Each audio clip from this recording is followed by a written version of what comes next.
I always see these tweets that say, what if we just keep winning and never stop? And I sit to think for a second, because what if? What if Frank Solich really did break the curse? What if this staff really can develop NFL talent? What if Matt Rule actually does deserve every penny he's paid? What if they just keep winning? What if Nebraska beats Purdue without their left tackle, neither of their guards, and the other 6 starters from week 1 watching from the sideline? Does your position change? Does the tension in your jaw loosen up on Saturdays? I know it's a lot of what ifs, but it feels like these are questions it's okay to start asking. But not until Sunday. So today, we'll look at Nebraska's matchup with Purdue. We'll talk about their advantages and how I think it'll end. But what's up, guys? I'm Connor Hayden, and this is Corn Crazed. If you're a fan of Nebraska or the Big Ten, hit the subscribe button so you don't miss tomorrow night's Week 9 preview stream. And if you think Purdue's leaving Lincoln a loser, hit the like button and help us get to 1,000. But now, let's get into it. Thompson winds up, goes deep, got a man!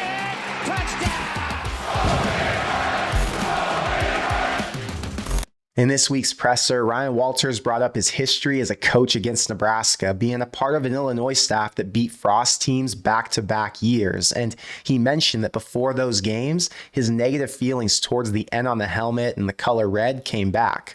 And I knew he played at Colorado back in the early 2000s, but I didn't know much about him as a player or what games he played in, so I went to look. He was a 3-year starter at safety from 2006 to 2008, and he finished all Big 12 back-to-back years.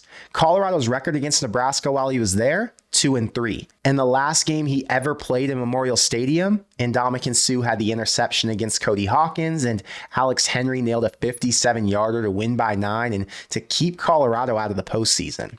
Rivalries mean something. Emotions in college football matter, and this isn't just another week for Walters. This is another revenge spot. His defenses played great and did enough to beat Nebraska in 2021 and 2022, and this time he's a head coach with even more on the line. Beating Nebraska, Minnesota, Northwestern, and Indiana gets his team to a bowl game, but a loss on Saturday kills that dream and makes him remember why he hates the Reds so much. In last week's preview, I talked about the content coming from the football team and how great it was to hear Rule's message to the team in practice and before the games. But the question was, will the players respond well and keep playing the way they have been since week 3? Or is the culture still shaky, and could it all come crashing down like a Jenga tower if you pull out one key piece? Then Kemp and Piper went down, 2 key pieces. They went into the locker room with a 4-point lead, and Matt Rule dropped a legendary quote. I don't care about the score. You'll win the game. You're better than them, and the better team always wins. I care about the tape and the standard. Do you? Yes, sir. Think back. How many times did the old Nebraska, being the better team, lose to worse teams? Something like 20? They lost 3 starters on the O-line and their number 1 receiver, but they still managed to score 17 and finish off with a win over a team who beat them 2 of the last 3 times they played. Rule's confidence is real. He's confident because he knows who he and his staff are. He knows what they're capable of. He challenges the players to match that energy and to believe and act the way their coaches do. And slowly, over the course of this season, we're getting to see him learn and grow into the team that we've all known they can be. I remember when Nebraska first joined the Big Ten and thinking how lucky they were to get to play Purdue every year for a free win. And for the first 5 years, that's kind of how it went. 4 wins, 1 loss, but a clear difference in talent between the 2 programs. Then there were coaching changes. Jeff Brom came into Purdue and took him to 4 bowl games and the Big Ten championship.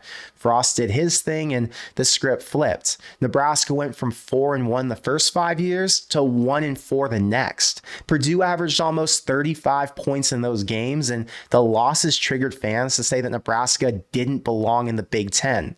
Last December was the reset. New head coaches, new cultures, new priorities. And lucky for Rule, he gets the first meeting at home on a 2-game win streak. So let's start off with Purdue's offense and why they could be a problem to defend. Do you remember when Casey Thompson left Texas for Nebraska and the rumors were because he wouldn't win the job over the other 2 QBs? Hudson Card was one of those 2 guys, and he beat Casey out in 2021, but then he lost the job after they couldn't score more than 20 on Arkansas. Last year with no Quinn Ewers, Card took over for a few games and he threw for over 900 yards, 6 touchdowns to 1 interception, and he completed almost 70% of his passes. But with too many 5-stars in the room, he was forced to leave and go somewhere that he could get the start.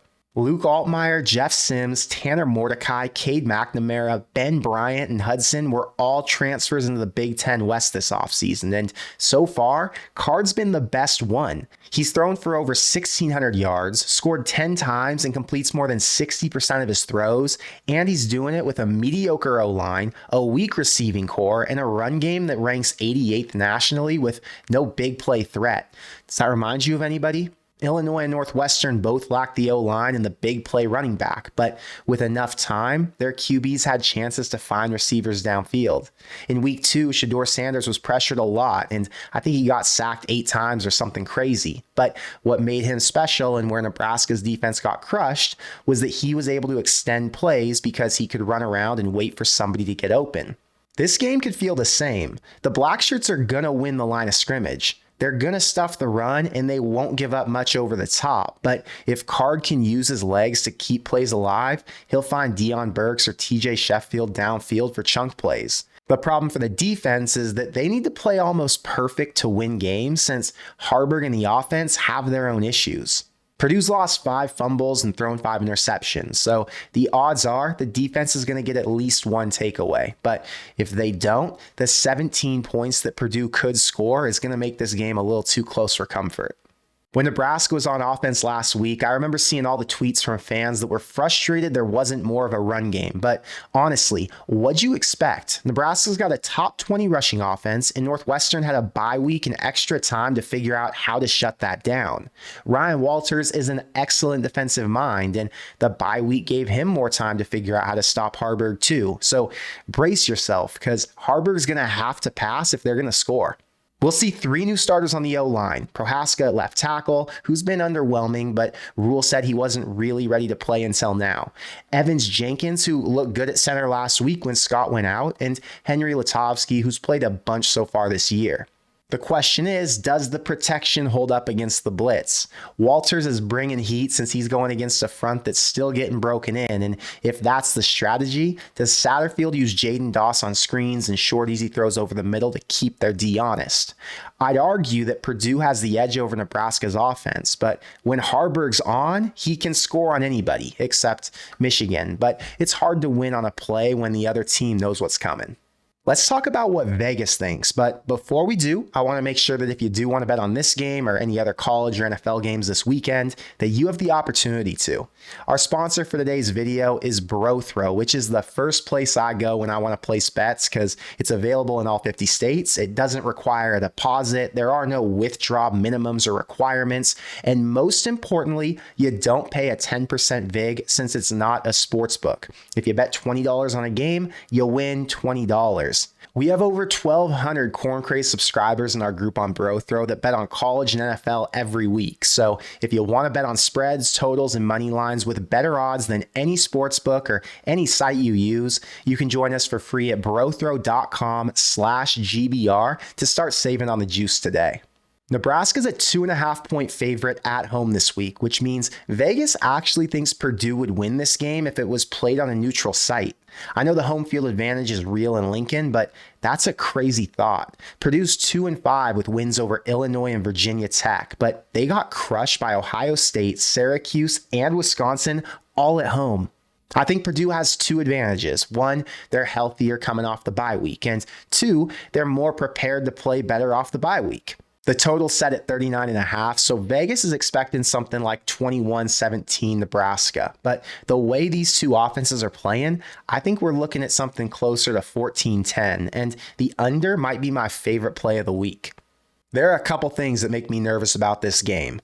One is that the team might be getting comfortable now that they start to expect to win.